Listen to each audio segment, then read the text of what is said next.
পাক অধিকৃত কাশ্মীরের বিরাট বড় অংশে চলছে প্রবল প্রতিবাদ, বিক্ষোভ, রক্তক্ষয়ী আন্দোলন। ঝিলম ভ্যালি থেকে শুরু করে এমন একটা জায়গা বাদ নেই পাকিস্তান অধিকৃত কাশ্মীরে যেটা পাকিস্তান অবৈধভাবে দখল করে রেখেছে, যেটা ভারতের অংশ। সেই অংশে চলছে প্রবল বিক্ষোভ। একই দিকে পাকিস্তানের আর বাকি যে অংশগুলো রয়েছে, বালুচিস্তান, সেখানে চলছে প্রবল রক্তক্ষয়ী বিপ্লব, সেখানে চলছে বিক্ষোভ। অন্যদিকে খাইবার পাখতুনখোয়া থেকে শুরু করে পাকিস্তানের এক একটা অংশে চলছে প্রতিবাদ, বিক্ষোভ, বিপ্লব। টুকরো টুকরো হয়ে খান খান হওয়ার অপেক্ষায় রয়েছে পাকিস্তানে।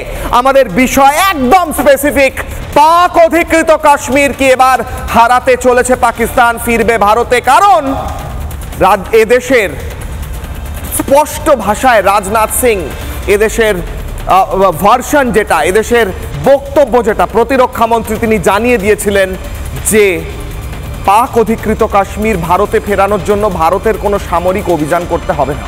পাকিস্তানের সাধারণ মানুষ, পাক অধিকৃত কাশ্মীরের সাধারণ মানুষ, তারাই ভারতে ফিরে আসবে।